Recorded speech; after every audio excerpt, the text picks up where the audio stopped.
I do has me doing this because the loading bar on Zoom says, we're setting up your streaming page, but it's been live for like these last couple of seconds. and you're like, thanks.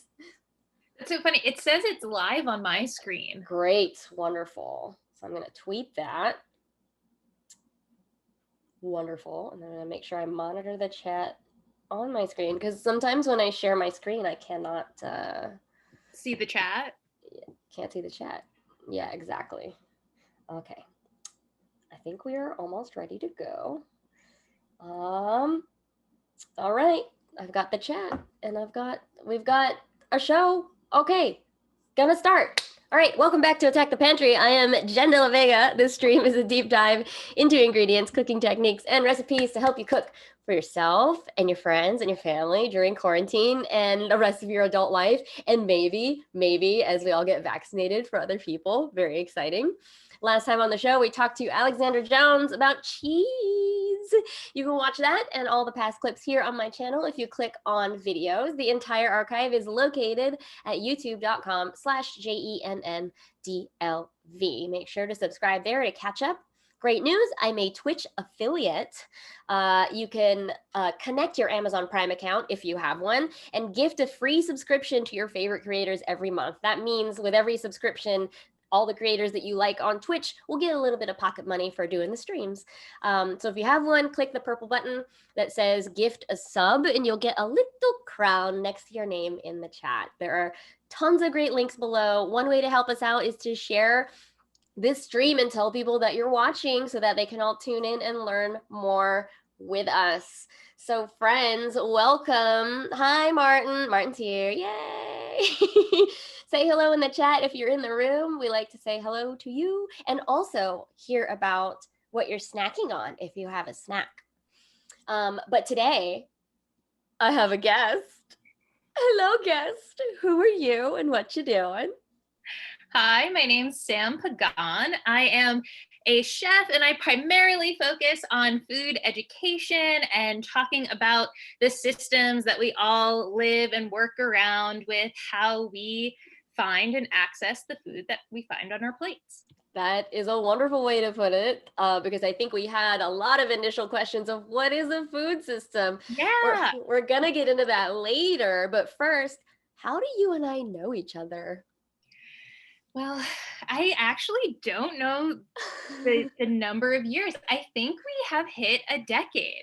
Really? We have hit a decade of friendship. Oh. We were set up on a blind date by a friend. It was, one of those romantic Brooklyn moments where we were introduced via email. We set up a date and time. It was a rainy day. Yes, I remember that. Sat at the bar at Boulevard Cafe, which I don't think is on Bushwick Avenue anymore. I don't think I don't think it's there anymore. I don't think it exists anymore. But I think, initially set out to meet each other for coffee. Just a drink, and then we kept talking. It was like a 4 hour. We kept talking. That was really fun. And then I couldn't wait to see you again. But we're busy people, so we had these very sporadic visits. Yeah. We had like really fun projects that we did together, because the way that I describe our friendship to other people, or that how I know you, is you have a complementary food knowledge to mine. Like, totally. You know a lot of things that I don't know.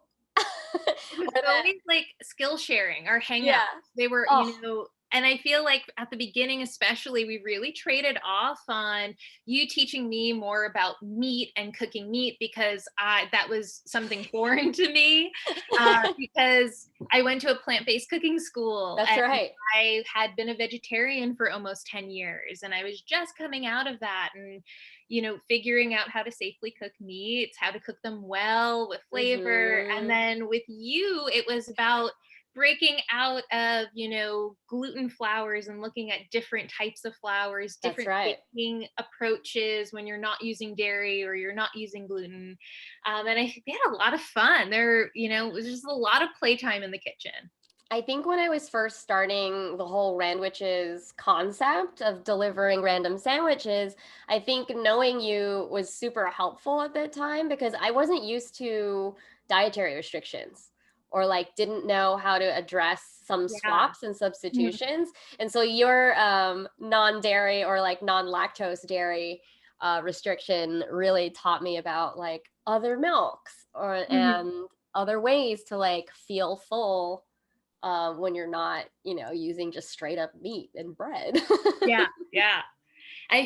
Looking at, the time that we spent in the kitchen together sharing that stuff, and now like where food in general is today with all the different diets that are out there, I feel like, there, was talk about paleo diets, and of course vegetarianism, veganism were, all inexistent and talked about, but now we have keto, whole Right. foodie, just like all these crazy different diets, different eating habits, patterns, restrictions, that now it's just like going into food. It's, it's something that is super helpful, to have in your back pocket, Yeah. how to make those substitutions. I gotta say, I mean, I like the flexibility and like improvisation of trying to figure out how to cook for people who have special diets. The newest one I'm learning about is GERD, which is Sure. the low acid or Yeah. no acid anymore kind of Yeah. situation.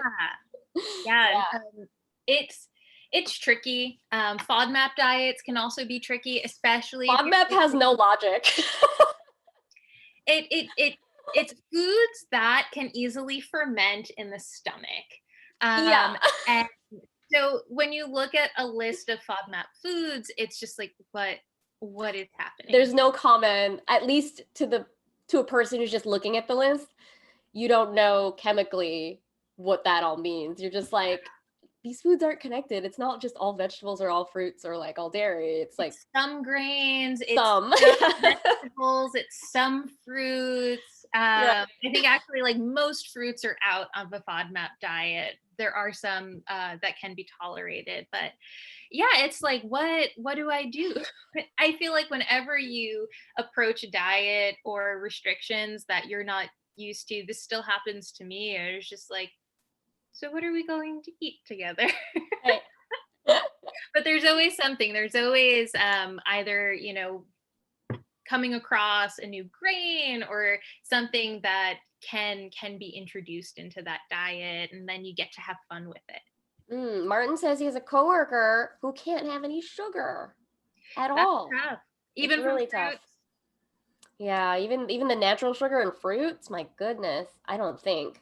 Or is it added sugar?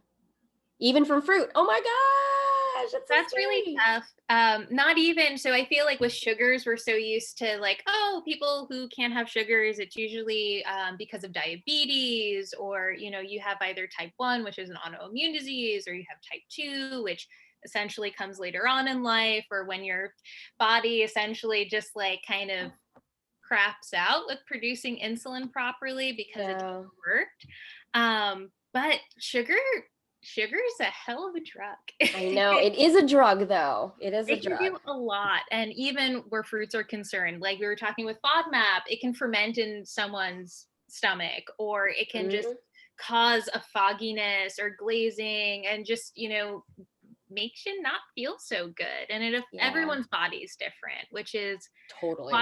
why I've adopted the approach I have to food. I really don't like labels, or saying veganism or vegetarianism, or saying that's how you should eat, because everyone's body is different. Totally true. I Yeah. was a vegetarian, borderline vegan for almost a decade, and I was my sickest at that point in my life. And the foods I was choosing, the way I was cooking them, this whole process, it wasn't driving with my body. And Yeah. I got sick, but I figured it out.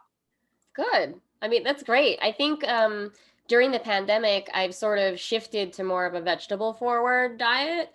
So instead of having a big meat and the side of vegetables, it's the other way around. It's Cool. more of a featured vegetable, like a roast cauliflower, and then like a side of meat, like a sausage or something like that. Oh, hi, Diego Dandy in the Bronx is in the chat. Time to learn about food systems. So glad that you are here. You made it. Yeah, Martin also says nutrition still seems like a bit of alchemy. It is a little mystical to me still. but maybe Sam can answer some questions later if you have anything specific. Let's share my screen and go through some of the photos that we've gathered for this week. Let me see. Hold on. Look at my lovely background. Hi, that's me. Sam, you become visible on the screen again when you speak, so you're not just gone. Welcome to the chat, everybody. Christian Sour Patch, you got a joke for us? You know what I say about jokes. If it's not gonna make me mad, you can tell the joke. But if it's gonna make me mad, Martin has a sword. In the chat. Oh, what do you call? You already told us this joke. What do you call a pig that does karate? You told us this joke last week. A pork chop. Thank you for the joke. I do love a pig joke. Okay, so I don't think I got any actual photos from anybody this week, but Sam, you actually sent me something through on Instagram. This is like egg plates. I don't know if everybody knows in the chat, like I love eggs. And so if you see egg memes, egg products, egg anything, I love them. And so thank you for sending this along. Do you actually follow this shop, or is it just random that you saw it? I don't. I actually saw this posted. Someone else shared it in their stories. And of course, like the second I see a bright sunny yolk, I have to track it down and send it to you. Yeah, I mean, fair. Valid. Hey, Robert, good to see you in the chat. Nice to see you. Let's see. So I have some things that I did this week. This is so this is a little half blasphemy. I got the King Arthur flour Detroit pizza dough and put it in a circular cast iron. So like the King Arthur Detroit pizza is supposed to be in a rectangular pan, but I don't really have one that can crisp up the edges like this, like in a cast iron. So I just broke a rule because you can make pizza in any shape that you want. Agreed. Whatever. But I did leftover zucchini carpaccio on top of this. So it was super garlicky zucchini ribbons. Lots of chili. You can see it's like Cambodian chili pickle that's all over this. So it's not like a dry pepper flake.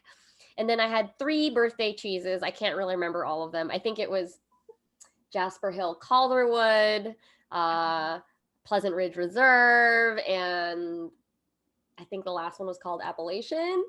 But you put extra cheese around the edges where the dough meets the cast iron, and you get this like lovely burnt cheesy crust as it bakes.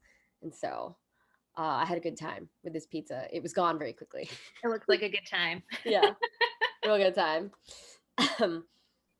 These are my round 2 of jalapeno marshmallows. This is for a book that I'm working on, but I was very, very excited that they turned out, number 1, and number 2, using 3 jalapenos in a marshmallow recipe doesn't really make it spicy. It just get that jalapeno flavor, which is very fun. Very, very fun. These are really beautiful. So I saw your first batch and I tasted the first batch. Mm-hmm. And these, I don't think the first batch had the specs in it that this batch does. Yeah. So the first one was like a mince, like really, really, really small. And then here I did like a dice, which is much larger, much more visible. Yeah. It looks fun. It looks like confetti. It does look like confetti. Yeah. Pepper confetti. Mm-hmm. Danger confetti. Danger confetti.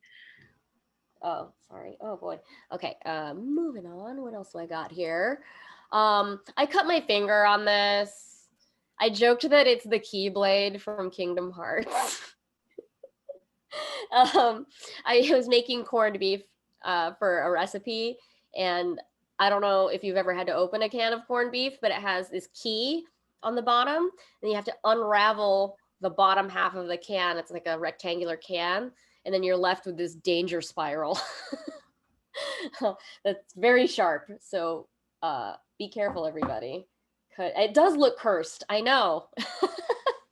I agree. I totally agree. And that's why I have a Band-Aid on this thumb.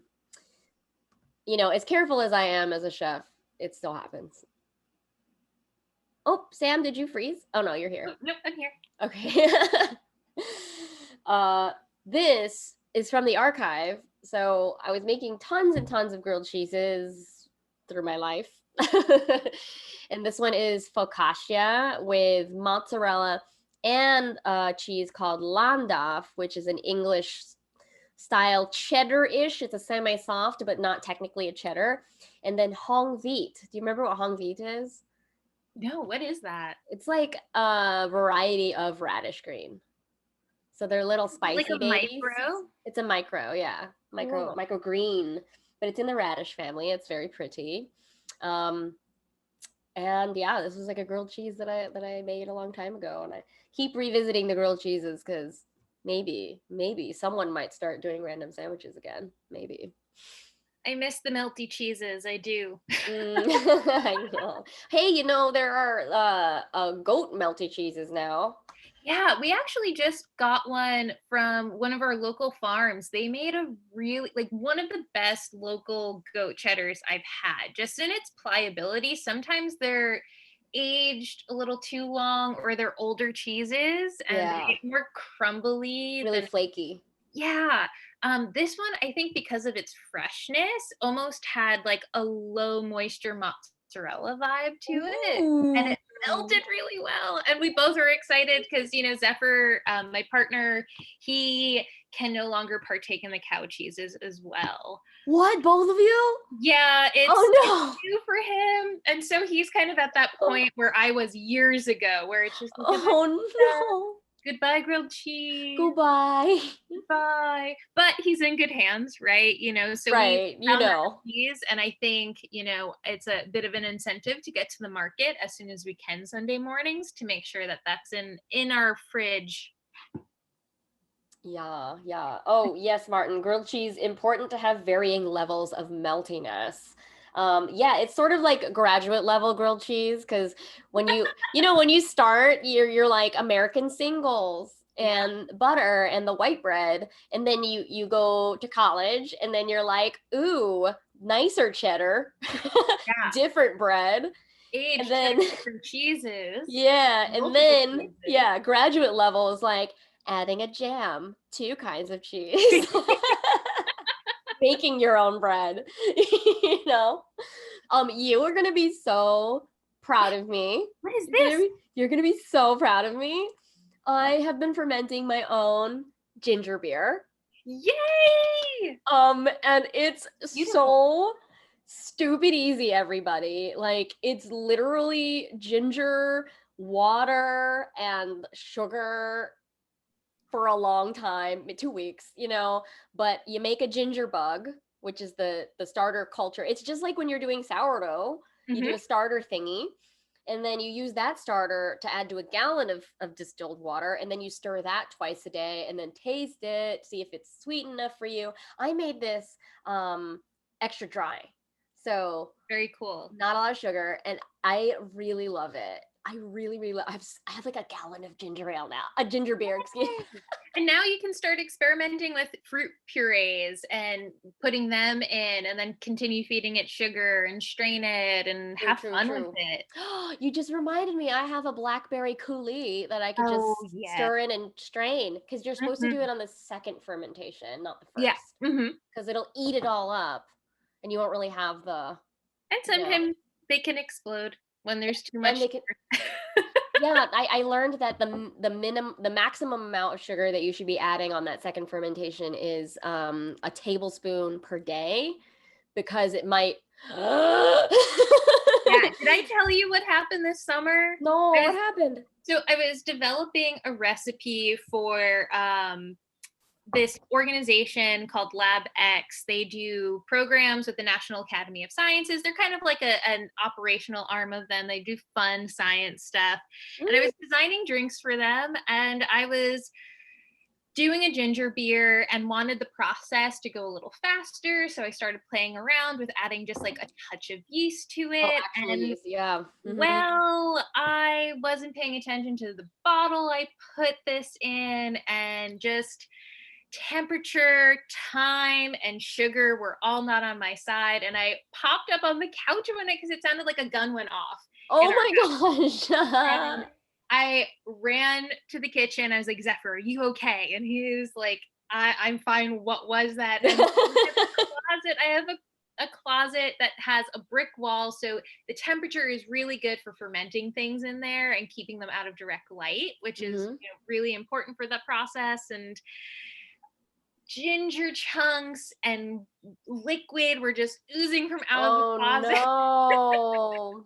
So, at, almost midnight, I was cleaning up. It shattered the jar. There was a lot of pressure. And the thing is the glass that I used was from a cold brew bottle that I was recycling. But that bottle it wasn't appropriate for the carbonation and the pressure that was building up. So like if I was going to use a health aid or something like that kombucha bottle, it wouldn't have exploded, but this just couldn't deal with the pressure, and I learned that the hard way. Oh, sounds familiar. Couldn't deal with the pressure. And learning the hard way. My goodness, my life.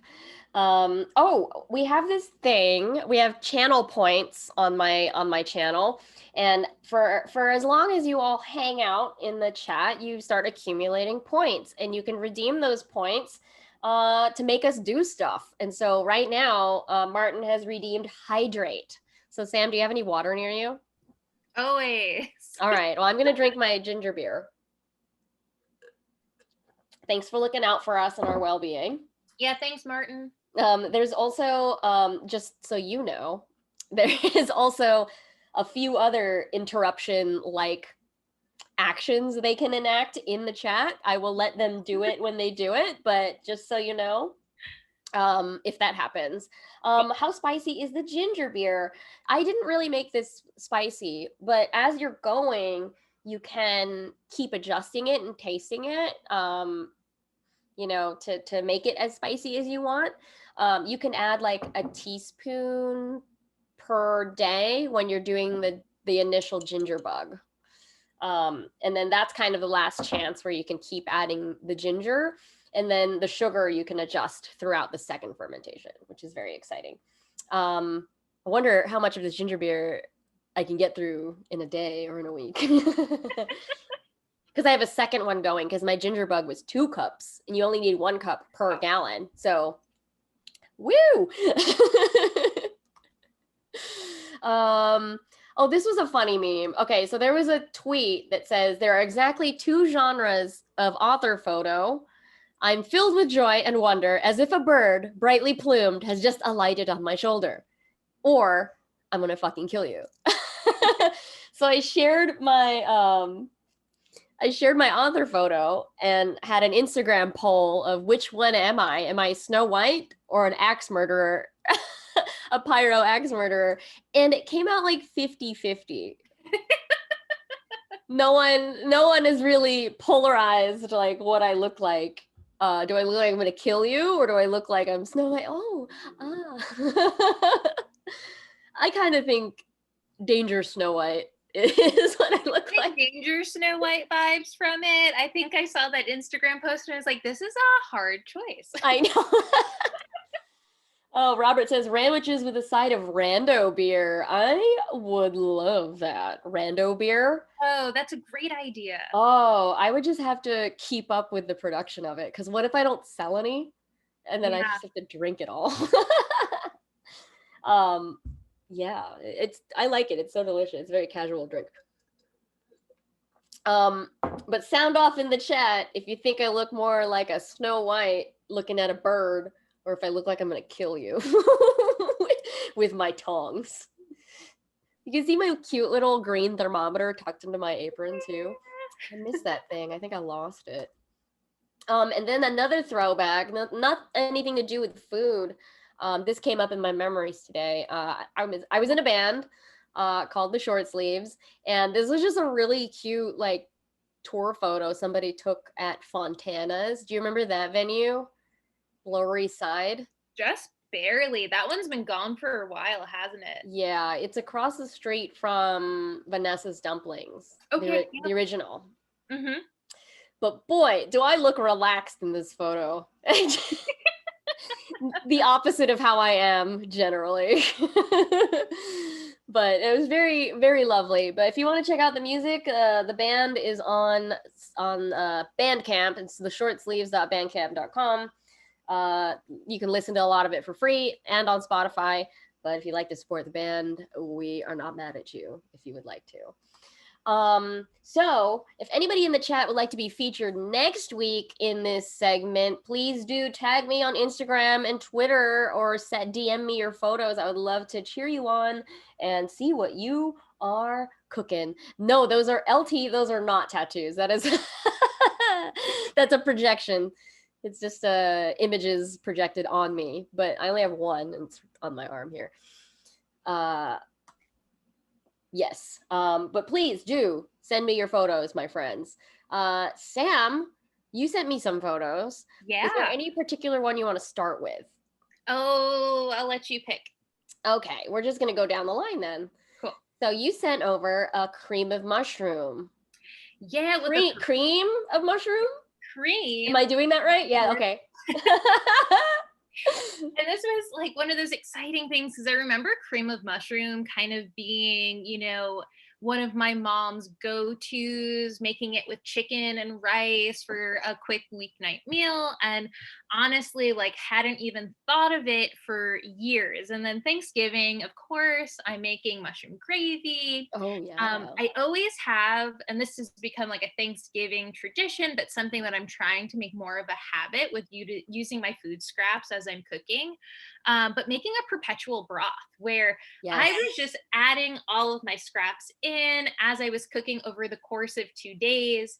So I would even shut that burner off and let things cool down and hang out. And then I'd pick it back up the next day and start adding more onion papers and mushroom stumps and herbs, stems, just really like you can get so much flavor out of those scraps that are hanging around your kitchen or that you would otherwise compost or throw away.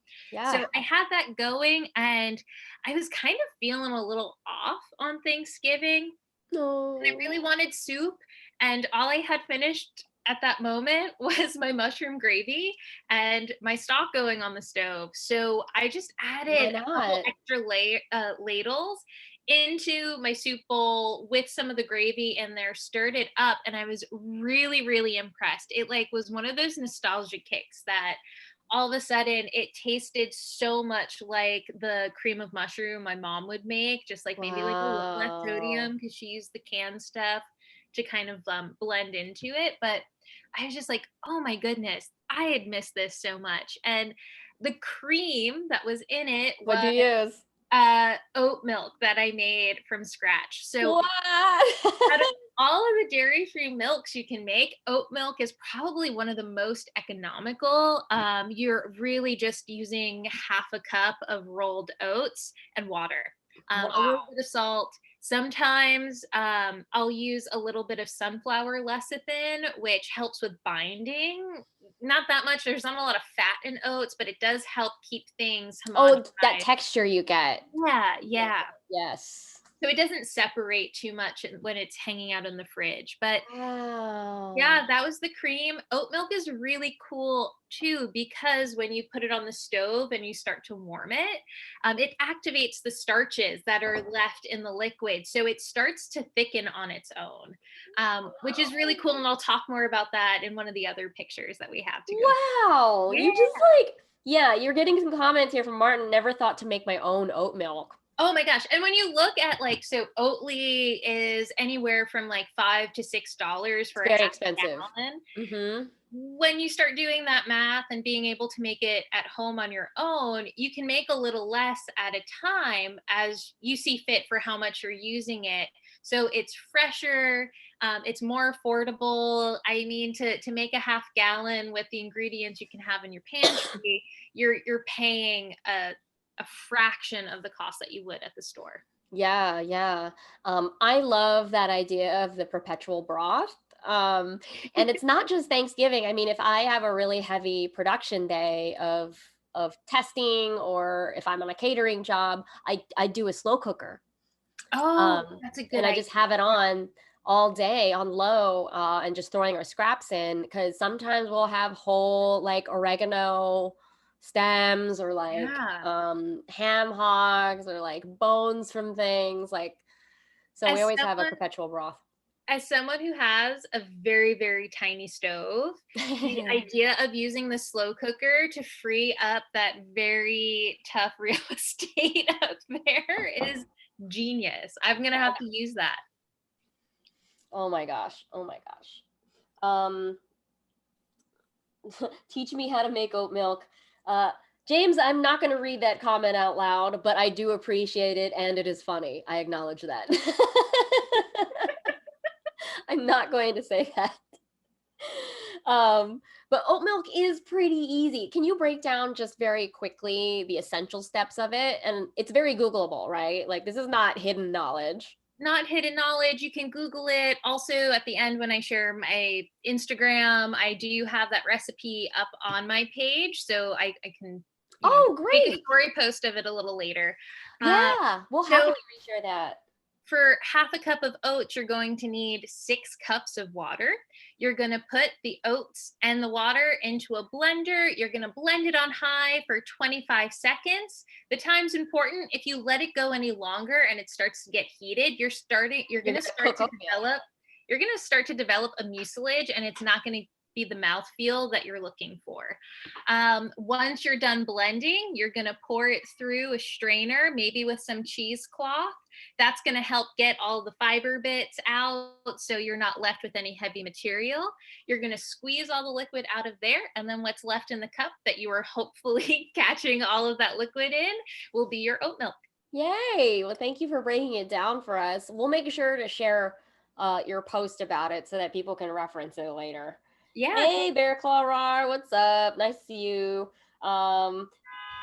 Guys, we're not going to talk about milking oats, male or female.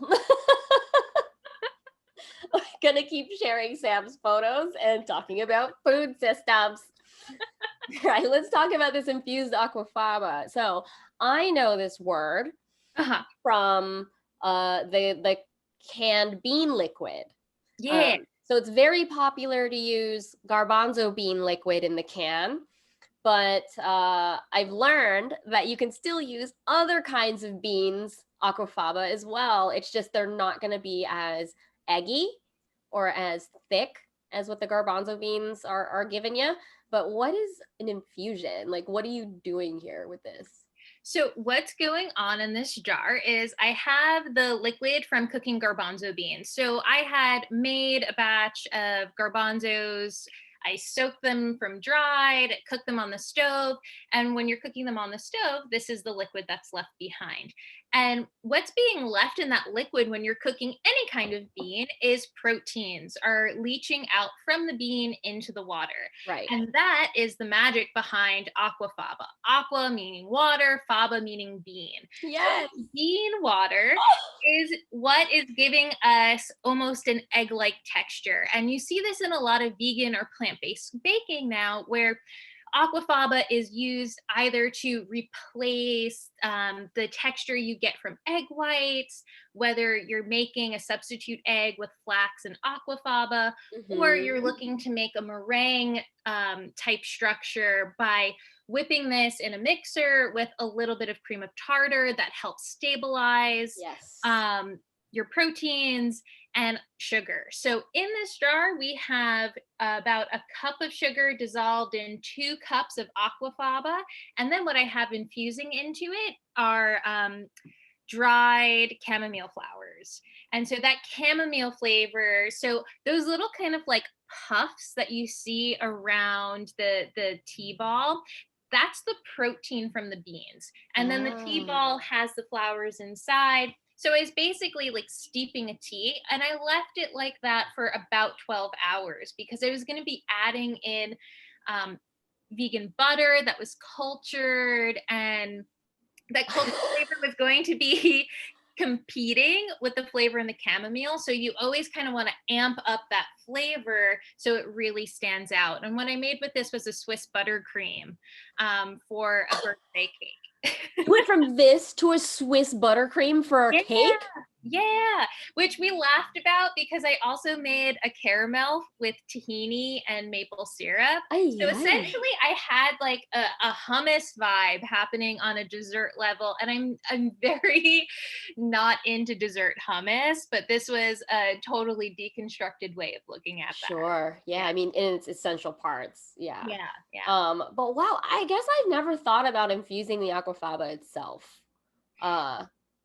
So I got to that point because, egg whites are really good for carrying flavor. And Yes. usually when I'm baking, I add my extract into my eggs and then I add them into whatever, the mix is. So when I was playing around with this recipe, I was just like, maybe that's where I'm going to get this flavor in the brightest and the strongest. Sure.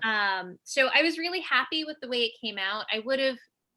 If I was to do this again, I would probably use maybe double the amount of chamomile flowers because it was like a very delicate, light flavor and not as forward as I wanted it to be. But it still is a pretty fun experiment. Yeah, yeah. We've got an unrelated question from LT. Well, first comment, big fan of aquafaba. Great. Cool. Do you have any suggestions for rose water? Like, how would one go about using a bunch of it? Using a bunch of rose water? Or just, it's always like a little thing, right?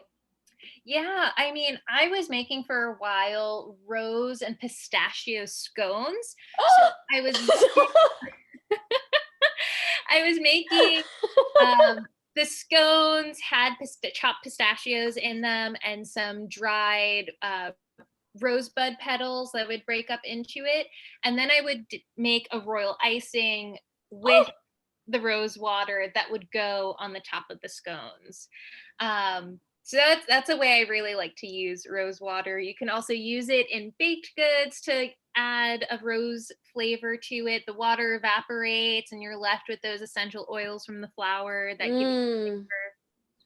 Yeah, I love it in a chocolate bark. Like not even half a teaspoon, like scant, like It's powerful stuff. It's very powerful stuff, but I like to swirl it into the white chocolate if I'm doing a swirl on a chocolate bark. And then I also like doing a simple syrup. So whenever you make any kind of simple syrup for cocktails, it's a 1-to-1 ratio, water to sugar.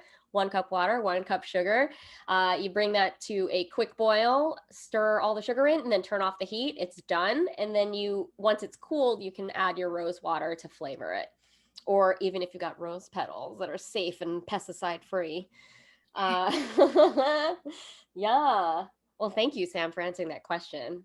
I know that we can throw curveballs like that at you because you said sometimes I'm good at catching them, sometimes I'm not, but I don't know if you've caught how many times I've just like been verklempt while you've been speaking. Do you see people like why we've been friends for like a decade? Because she just starts talking and I'm like Catherine Hahn looking at Rachel Weisz at the table, like, oh, you're amazing. The feeling is mutual, Amazing. very complimentary. The two. Just mutual admiration, lots of it. Okay, tell me about this pita. Tell me. Pita. So I don't know about your neck of the woods, but I've been having a hard time over by where I'm at in Queens finding some good quality pita that doesn't have a bunch of stabilizers or additives into it. I try my best to limit that amount of stuff just because I have some health conditions that, I just try to minimize that stuff coming into my diet as much as possible. So I've been playing around with local grains and all-purpose flour blends. And I was really happy with this rye flour pita that I made recently. Rye. And more importantly, the fact that when I cut it in half, I actually got pita pockets. You got a pocket? Use the pocket. Getting the pocket is so much harder than I initially thought when I was making pita. I remember doing it in culinary school and was just like, oh, this is fine. This is easy. I'll remember how to do this. And it's not as easy as I have remembered it. So this recipe, used a little bit of dried yeast. Mm. It was, I think, 25 to 30-minute ferment, and then rolling it out, letting it rise again. And then rather than doing it in the oven, I just cook them on my cast iron pan on the stove. Yes, because it gets so hot. It gets cast iron. If there's anything I can suggest investing in for your stovetop, it's getting a good quality cast iron pan. Yes. You can make your pizzas in it. You can make your eggs in it. Just make sure that you're building up a really good season to it so it becomes nonstick and stays nonstick, and don't Mm. use soap or abrasive materials on Yes. it. Yes. If I may continue on this cast iron bit, I have various sizes, but the thing that changed my life, if I can tell you what changed my life, Yeah. was getting a two-sided plancha. So it's the flat top, it's a Mm-hmm. cast iron slab, and so on one side it has the grill top with the grooves on it. The other side is flat, so you can do pancakes and capture any bacon fat or whatever. But it fits over two burners. I just permanently have it like that. I think that's what I need to upgrade to. I keep my cast iron lives on my stovetop, but Same. again, I have like maybe a 14-inch cast iron sitting up there for a very tiny stovetop. So it makes things a little complicated. Right. Especially if I'm cooking a lot of things. But the plancha, yeah, I want a bigger stove and I want a plancha. Oh my gosh. Can I tell you a side story about the plancha? Yeah. So I don't remember. I think it was Grant Achatz like said something about you should always preheat your cast iron for like 30 minutes in the oven. It's a really long time for like Yeah. searing things. And so I thought about like what in the Philippines do we have that would benefit from that? And there is a very fun, showy dish that is a lot like fajitas from Chevy's, or or like TGI Friday. Any restaurant that has that cast iron plate of fajitas. I thought if I heated my plancha in the oven for 30 minutes, it's going to get screaming hot, right? I can do sizzling sisig, which is pork offal. So you heat up this cast iron, you pad the table with as many kitchen towels. I think I had 3 and I still burned the table. So yeah. 4 or 5 layers of kitchen towels, and then I put this really, really hot plancha on the table, and you take chopped up tomato, onion, pork offal. So it's the ears, it's the snout. And then if you're really weird about that, then pork belly, and then chili pepper. And so you toss that together on this very hot thing, kind of like hibachi, kind of like the Japanese restaurants. And then you finish it with a pour of soy sauce. Yum. So it just like steams everywhere. It's so fun. I know you have done a few like craft food services camping. Did you bring your plancha with you to put over the fire? I did not, because they already had grills there. Okay, cool. So I didn't want to lug the heavy cast iron. Like, I want camping. that plancha, and I like am notorious for traveling with my most beloved With cast iron. With my cast iron, I brought my Vitamix places. Oh my God. You and I would be ridiculous on a camping trip where we had to hike to the place because we're just lugging cast iron and jugs of ginger beer that we've made. We belong in like a D&D like campaign. Okay, catch it up in the chat here. Martin says, store pitas are so disappoint. I agree. They always rip. LT says the pitas at the South Asian markets are amazing, and I can attest to that. I know that here in Williamsburg, Greenpoint, we've got Dual Market, which is an Indian specialty store, and they have really great breads. They have all kinds of bread. They got the paratha, they got the roti, they got the everything. Oh my goch, yay. So good. I'll have to make a trip over there. I've very much have been grounded to my neighborhood. A few limited trips, but maybe we'll take a field trip together. Yeah, I love our field trips. Yeah, Our it's field been a trips are while. great. I know. Robert says the cast iron flat top griddle combo is so dope. Yes, A plus. LT, if you got a spot to go camping, I'm down. I just don't drive cars, so I love camping. Everybody, I want this to be my summer of camping. I love camping so much. So what's going on here with this plant-based yogurt?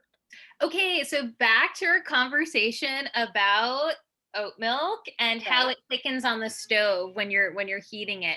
So because I need to stay away from cow milk, really doesn't work well with my body. It has all sorts of issues for me. And I can do goat and sheep's milk, but not a lot of it. Like I have a threshold with it. So Mm-hmm. I really love yogurt. I miss having it for breakfast. I miss having it to bake with. So I've been playing around with recipes on making a plant-based yogurt. Again, that's not filled with a bunch of starches, and we'll talk more about this when we talk about food systems and label reading is a lot of the stuff that we have in the supermarkets have a lot of stabilizers or starches to get them to the consistency that we're used to with, the animal-based products. So I was really proud of this yogurt. It's about 75% oats and then 25% coconut. So the coconut, I know. I think about you every time I use coconut and just kind of like, Jen cannot have this. That's Jen really cannot funny. have this. Yeah, so catching you all up in the chat, I'm allergic to coconuts, but it's very funny when I see Sam post anything coconut, I'm always like, ho hum. But please continue. I'm sorry, I interrupted you. It's okay. It's like, yes. And then when I see you with butter, it's just like, yeah, we have this complimentary fat thing that we are not allowed to have, either of us. So I thickened this on the stove. The fat from the coconut gives it that silky, velvety texture. And then the starch from the oats is what gives it the thickness. And it's so hard to get a plant-based yogurt to you see the texture and the thickness that's in that jar. It's really hard to do that with any sort of nut milk or oats. It's getting it to that magic point on the stove and taking it off at the right time. So I was really proud of this one. And I used I can't remember the name of the cultures that I used, but you can get a plant-based vegan yogurt starter that's just like a powder, and you just need to wait for your mixture to cool down to 115 degrees before you add any of those cultured powders into it, or else you kill all the cultures. Yeah, you'd kill it. It's alive. That's essentially what it is, alive. Bear Claw, your aunt is also allergic to coconut. I've only met one other person that's allergic to coconuts. Her name is also Jenn. Wow. My friend Jenn Schiffer. It's very funny. But wow, I mean, this looks very like thick. It was thick. It was luscious. I used it. So I love having yogurt in my fridge because you can take it sweet or you can take it savory. I don't add any sweetener to it, so I have more room to play. Because once you add maple syrup into it, or honey, or even cane sugar, it just, like, the oats and coconut are sweet already. It takes it a little too far. So I will turn this into a sour cream by adding a little bit of acid to it, either from lemon juice or vinegar. Blending up herbs into it to make kind of a tzatziki sauce and garlic.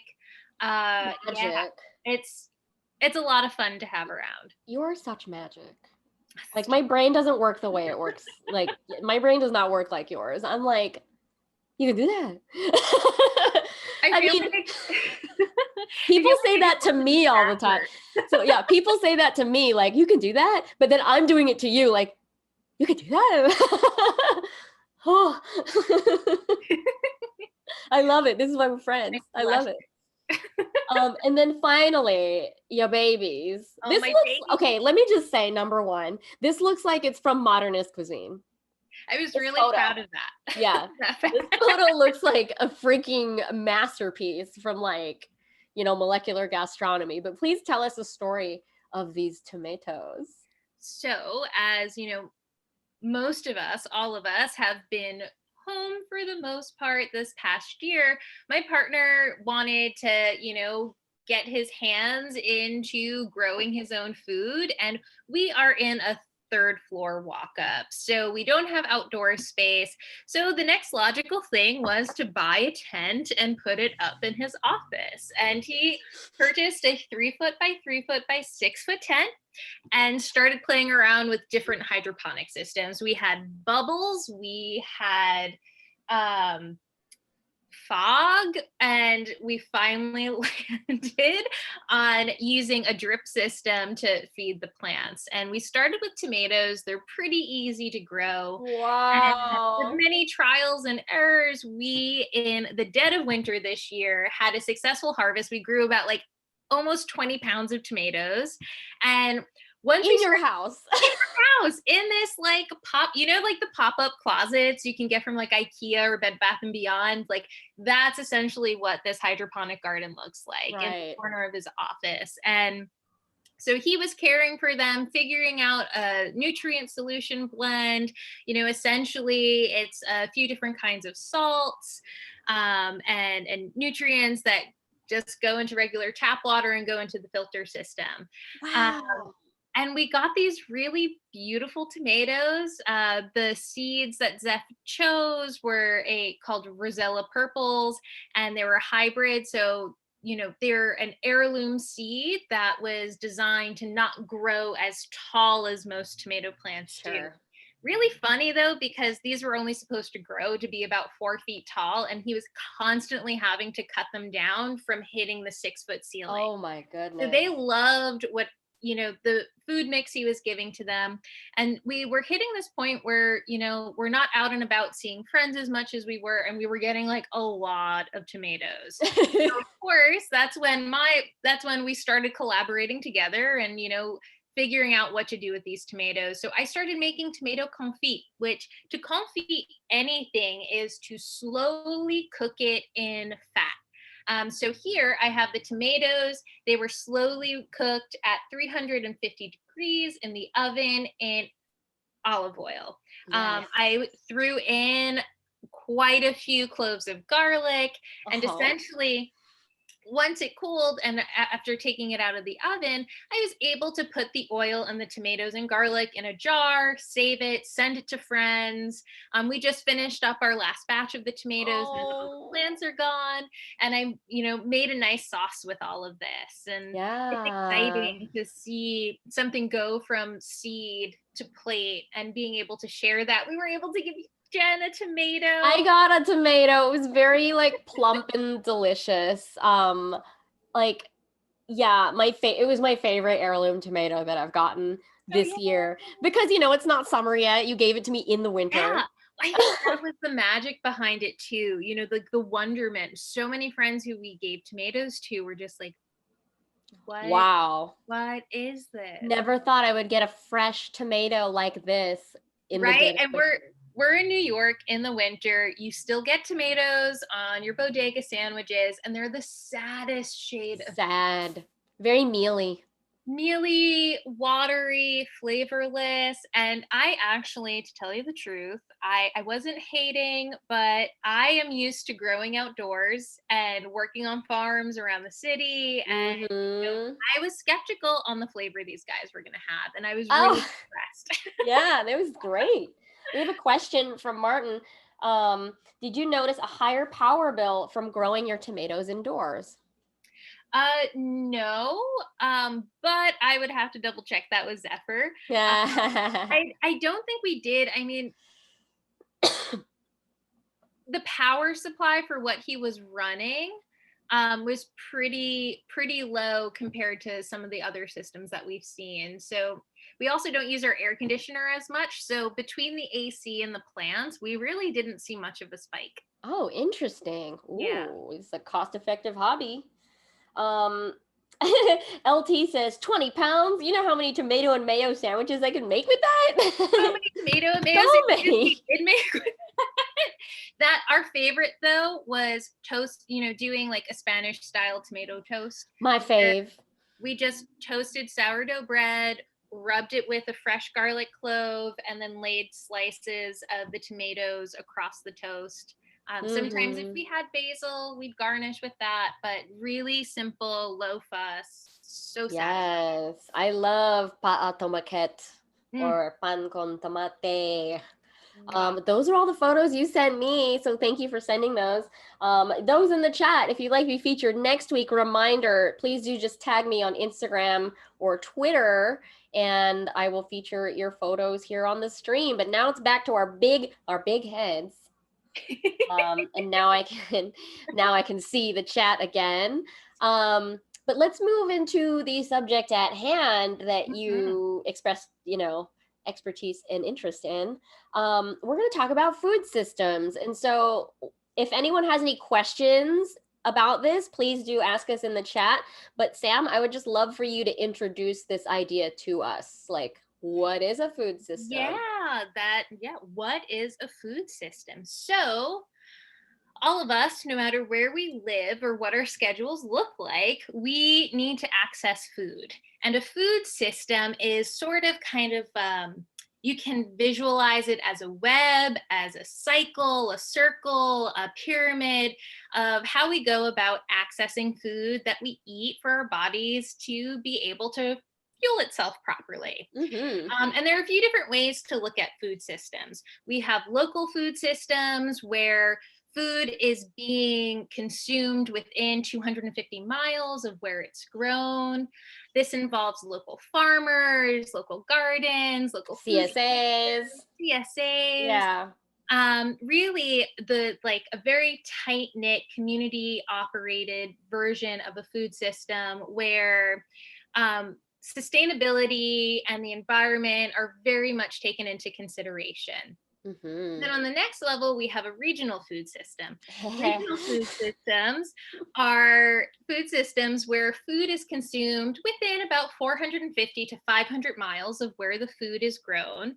And you can start to see a little bit more processing added into it, where there are additives like extra fat, extra sugar, extra salt added into food to make it last a little longer. Or, ultimately, you can have really fresh local food in a regional food system, but the time between harvest to it getting to the store or getting onto your plate is extended. It's a little longer than in a local food system. Then we have our global food system, and that is where we predominantly see most of our food in a Western culture. Mm-hmm. Grocery stores. Most of the food in a grocery store has traveled on average Far. 1,500 miles. 1,500, yes. 1,500 miles. And that's the average. Of course, there's food that's maybe coming from a little closer, but there most certainly is food that's coming from a lot further away. Think about those strawberries that you find in the grocery store anywhere between the months of October to May. Those are mostly coming from the global south, whether it's South America. Sometimes we get produce from as far away as New Zealand. And sometimes that food can even be a little less expensive than the local stuff that we're seeing. And the thing with food systems, especially in the United States, there isn't a lot of transparency and honesty in how our government manages the sales of our food. So there are Yes. these things called subsidies that are given to farmers. The only thing is less than 1% of farmers who farm fresh food, fruits, vegetables are getting those subsidies. They're mostly going to meat and dairy. Oh, You wow. think about when we go to the grocery store, there are very affordable poultry, beef, pork. That has become a mainstay in American diets. Dairy can be found at very affordable prices, but then all of a sudden, when we want an apple in New York State that was grown in New York State, we're paying anywhere from 10 to 25 cents more per pound for that local apple than we are from an apple that's coming from far away. Yes. So food systems, they can operate on their own, but mostly as an individual, we're kind of working in this web of food systems Yes. where we're going to markets and supermarkets where there's a mix of local, regional, and global food. And it's up to us to kind of be investigators and figure out, have those conversations with our grocery store clerks, our farmers market staff, to talk more about where our food's coming from, what's being done to the food in the process. What am I putting in my body? Yeah, what am I putting in my body? You know, a lot of words like organic, non-GMO have kind of been weaponized in a way where they are now on so many processed foods, so many boxes that, you know, it's not enough to just see the label and be like, it's fine, I'm good, because it could still be heavily processed. It still could be using herbicides, pesticides, but there are these loopholes of, you know, what constitutes an organic pesticide, and now you can use that, but still, is that something that you want to be ingesting at high levels or every day when you eat your favorite food? Right. Yeah, we had a follow-up question from Nuclear Eagle Fox. So not all farmers market food is local. I think the point Sam is making is sometimes when things are labeled organic, some larger companies find these loopholes and try to pass off a product that's either not quite organic, or the system is a little flawed, right? Like some small producers can't actually afford to apply for that distinction. Is that right? Or there's like different cases about it. We're talking about labels that we're finding on food. That's talking more about industrialized food and food that we're finding in the supermarket. When we're at our farmers market, that's when the conversation opens up to organic versus conventional. Right. And organic has become such an expensive word and label for farmers to be able to put onto their food. So for a farmer to be organic and to be able to use that in their messaging and their marketing, they have to go through a 7-year process of soil sampling and testing and making the moves and transferring, transitioning the way that they're treating their food, getting the soil tested, proving it, and then paying. I believe the first year it's around $3,000 for an organic. It's like a licensing fee to use the word organic. Yeah. And then every year after that, it's around $900 that they have to pay. And I know on a business scale that may seem like it could be doable if that means you can sell more by using that label. But farming has such tight, small margins that most aren't able to cover that cost. Yeah. Certainly upfront, but year after year, it becomes a really big burden.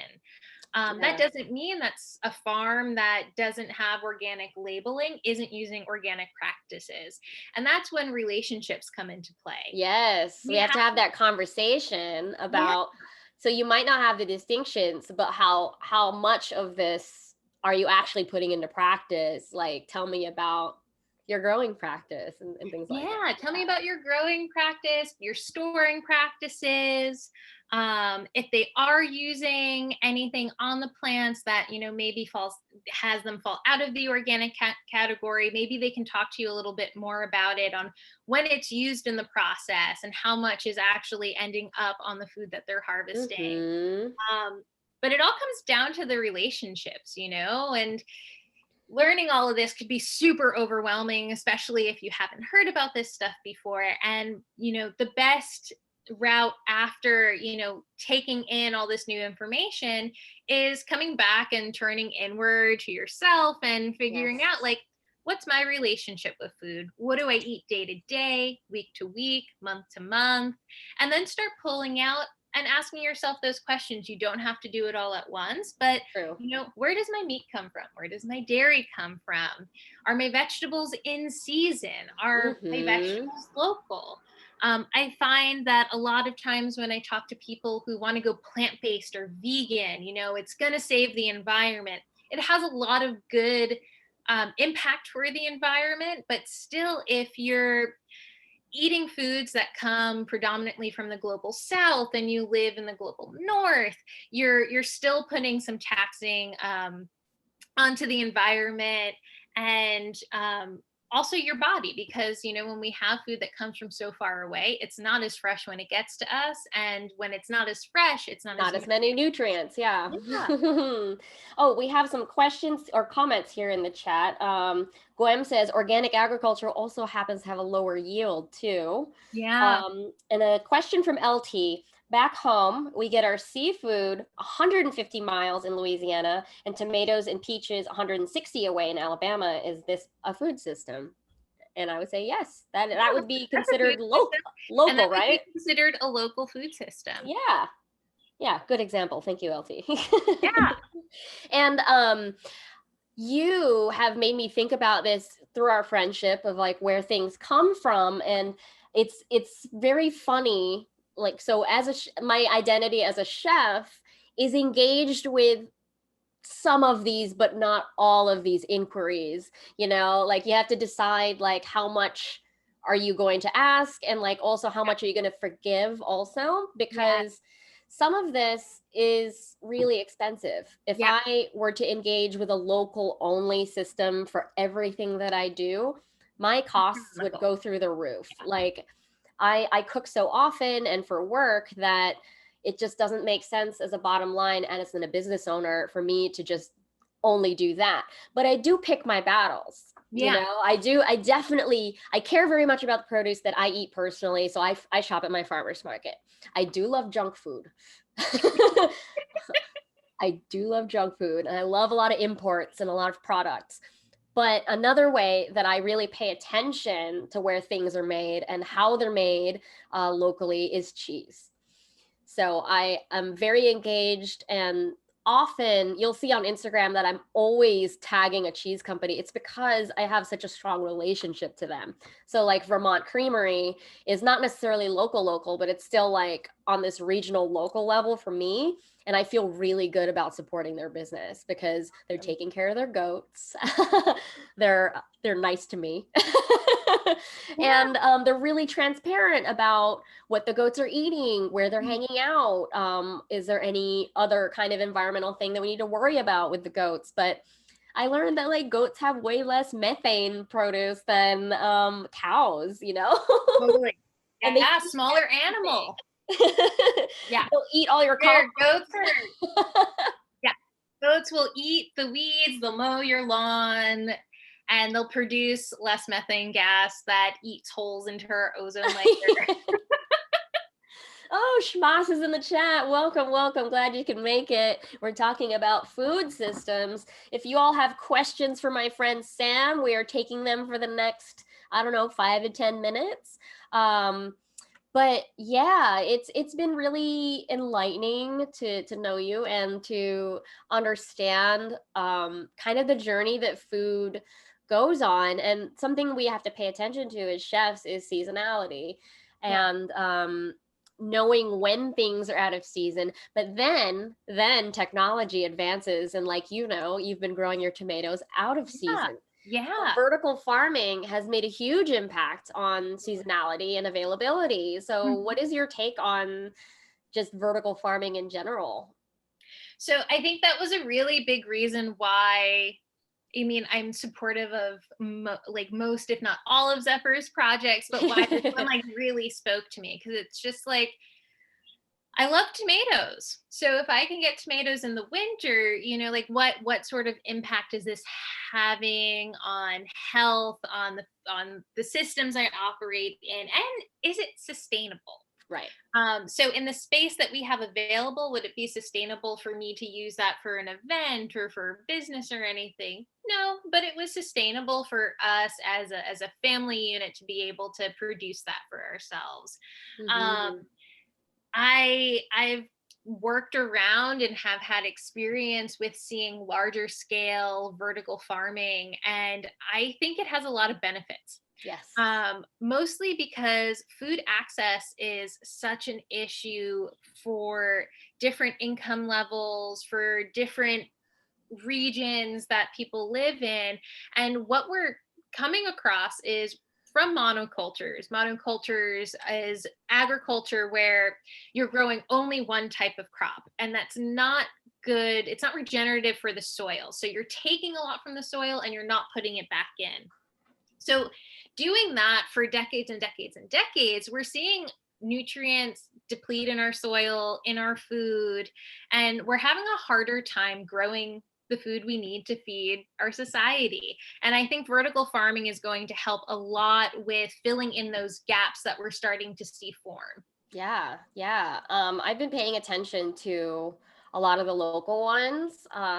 Like, so if you are friends, if you are interested in looking at what a vertical farm is, or like how they do this in like big cities like New York, you can check out like Arrow Farm, Square Roots. Smallhold is my personal favorite and friend, full disclosure. Smallhold is the only organic mushroom farm in New York City.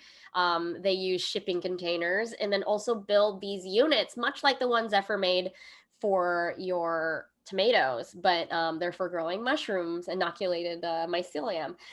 So it's been really fun to learn about. Let's see. I think we had some comments here in the chat. Oh, hi, Leah. Glad you are listening in tonight. LT is trying to get into vertical farming. Yes, there are lots of really great kits out there. But Sam, Yeah. do you have any resources that you guys looked at when you started? A lot. So actually, the funny thing is Zeph. I had a very low tolerance for this, but he watched a lot of videos about growing weed because it was Oh, hard to find videos that talked about the space and the tools he was looking to use. interesting. For food, there was a lot of resources, like Googling and going on YouTube and finding out different methods for setting up systems for growing weed. That's amazing. That is actually what helped him the most. And he's actually in the process of building a website where he can kind of share his experience and the resources he used and start developing his own resources for people to do this. Amazing. We're excited. I mean, the way I see it from an educational standpoint is, wouldn't it be cool if you could have these different units in a classroom where kids could be learning about how food grows in alternative ways, have that full sensory experience, and then potentially be able to take parts of it home and do it on their own. Mm-hmm. We got some questions here in the chat. Nuclear Eagle Fox says, what plants are good for beginners with hydroponics/vertical farming? Tomatoes are great. Lettuce is great. Mm-hmm. Lettuces, yes. Basil is really great. Basil, yes. Basil makes a lot. Oh, that's right. You gave me so much gosh. basil. So much basil. That's right. Yeah, those are all really good choices. Shma says, I just got my first little Arrow Garden hydroponic herb garden, so I could grow little herbs all year round, but I wonder if the electrical needs are actually more sustainable than getting herbs at the store. I think you missed it earlier, but Sam, I think, was saying that your tomato setup didn't actually really affect your electrical bill. Yeah. Oh, welcome to the chat, BLuff80. Your boss's surname is Pagán. Cool. It's a very popular last name. Oh yes, why those fancy restaurants have their own? Yes, it's true. There are fancy restaurants that do have their own hydroponic systems. Like I know Maison Yaki in Brooklyn has their own like mushroom like wall. Yeah, Smallhold actually built and installed that. Yeah, that's right. Yeah. There are others that grow their own as well, like as Mhm. part of the decor, which is really cool. And that's like a cool job to have, but also like they're fine dining. They can afford to do that. Yeah. I don't know if it's more effective, but has a grow light in very cloudy areas. That's been a real lifesaver. That's really cool. Shmas, you're gonna have to send us grow photos when you got some herbs in there to share with us. Yeah, the grow lights are super helpful. Plants need light to make their food. So Yes. if you think about if they're not getting enough nutrients or making enough of their own food. So that's great to use a grow light. This is a great question from BLoff80. Does it change the value when you're doing vertical farming in-house like that? And I think it's more of a cost-effective thing because as we were talking about food systems earlier, you're saying local is within a certain amount of mileage, is regional is farther, global is even farther. But if, you're growing it in the establishment, it's not traveling anywhere. So you're not paying for that portion of the import, export, or transportation of that thing. But what you are paying for is now the resources. So the water, the electricity, and the personnel of creating that. So businesses have to evaluate, is it worth that to put in that kind of people labor into the project, or do we want to just cut our losses and pay for the product that's already created? Right. Who's going to be responsible for the feedings every day? If a restaurant is closed 1 day a week, Who's gonna water everything? plants are going to be tended to. So, keeping that all in mind, and the cost. In your own personal home, though, I think it's very cost effective to be growing your own food.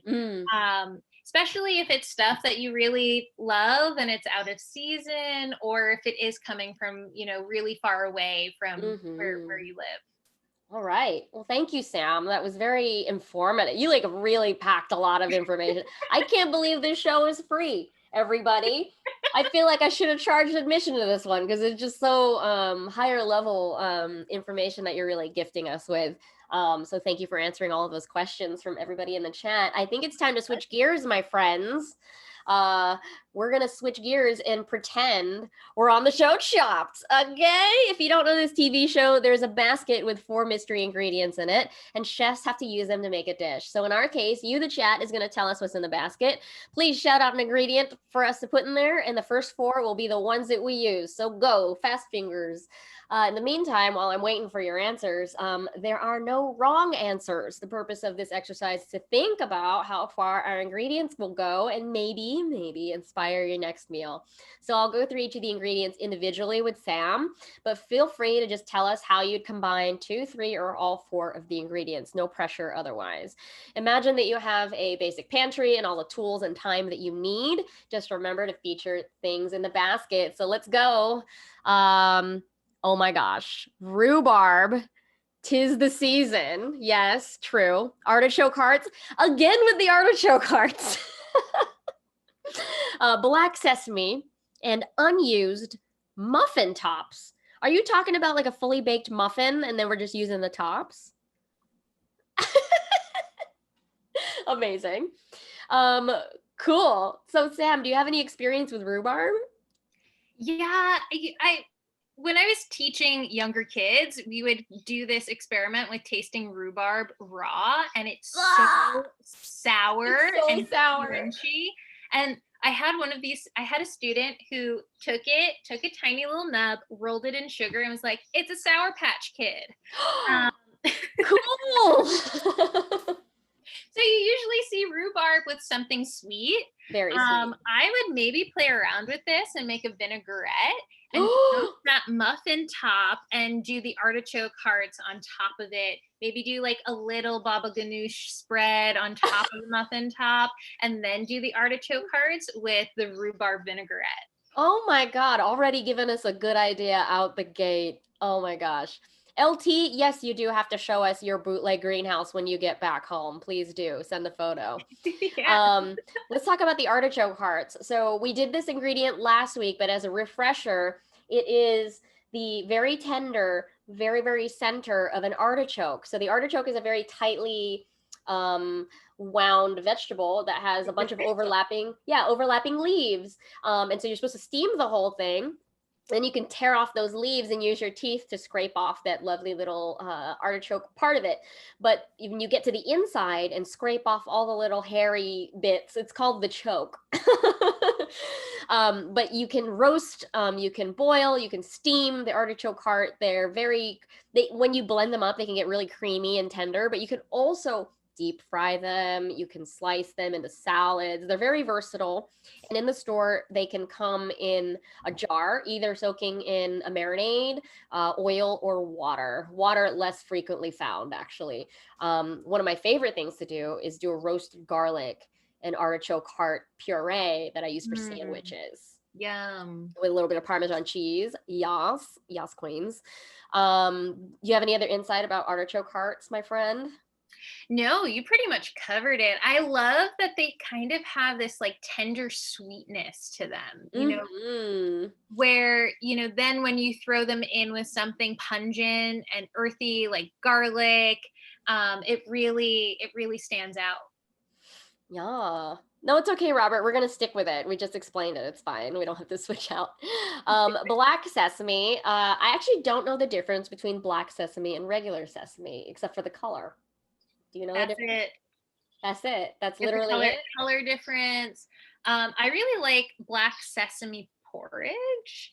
Have you had that before? You can do that? Oh my gosh, yes, you can do that. I had a coworker who would bring back these instant black sesame porridge packets from Taiwan.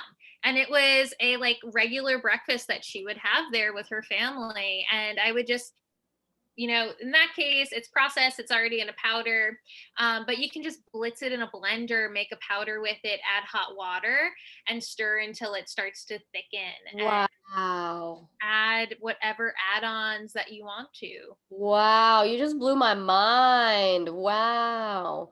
Um, for black sesame, just sesame seeds in general, you can toast them, you can crush them, you can make dukkha, which is a nut sprinkle Yeah. condiment, which is very delicious. It's like pistachios, hazelnut, sesame seeds, coriander. Amazing. And you can mix that with honey to make a little dippy sauce. You can make tahini. Tahini is just ground up sesame seeds very finely because hilariously, sesame seeds have tons of oil on the inside. They're just this very small thing, mostly oil in there. So much oil. But yeah, there are just so many things you could do with sesame seeds. Okay, unused muffin tops. This is from Seinfeld, I remember. These are the ripped off tops of muffins. But we can slice those and toast those until they become biscotti. So they're just going to be baby biscotti. You can dip those in chocolate and then dip those in the black sesame. We just got like adorable muffin biscotti. We can break them up, we can grind them up and do any kind of crumb finishing on any cake. We could even just stack a bunch of the muffin tops and then like make a frosting, like cover that and then do a crumb finish on the outside. Just make a whole cake out of them.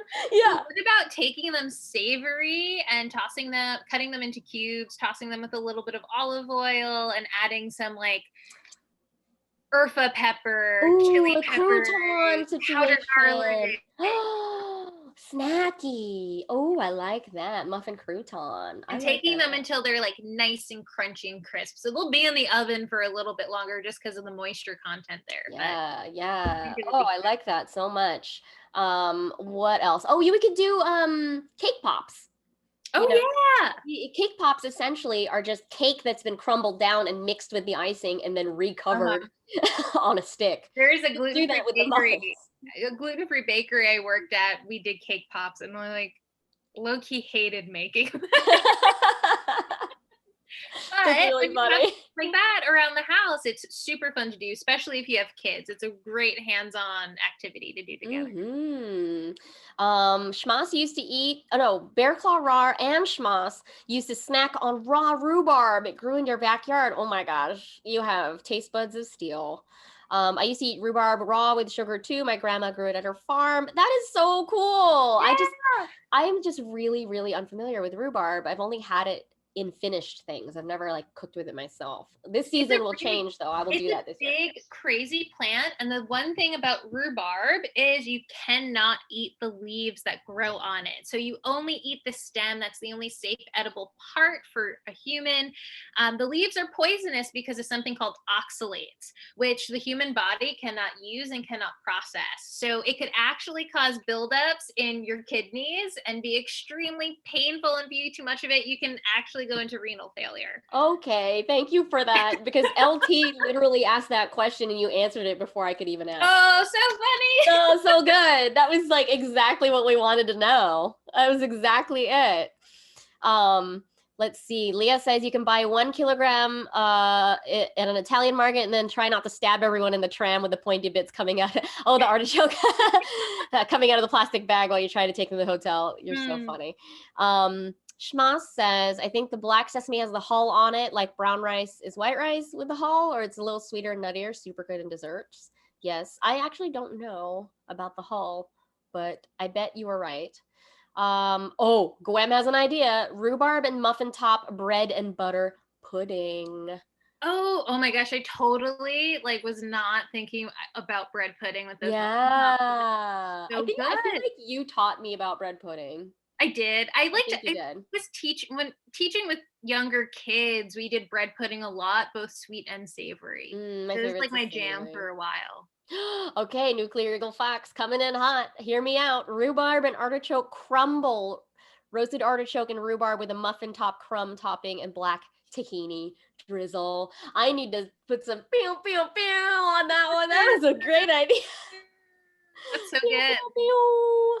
Schmas here has an idea. I'm thinking we make like a vegetarian artichoke fritter with artichoke hearts, black sesame milk to make it stick, and then blitz the muffin into crumbs for the coating. Use rhubarb in the vinegary pickly dipping sauce. Yes. Yum. Yeah, pickle. That sounds so good. Oh, these are all excellent ideas, my friends. Last call for your ideas.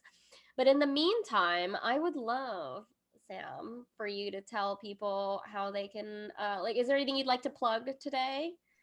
Well, there are some projects I have up in the air right now, or things that Sure. I can't like necessarily speak on, but you can follow me at my Instagram handle. It's at Samantha Pagán with no A's in it. So it's SMNTHPGN.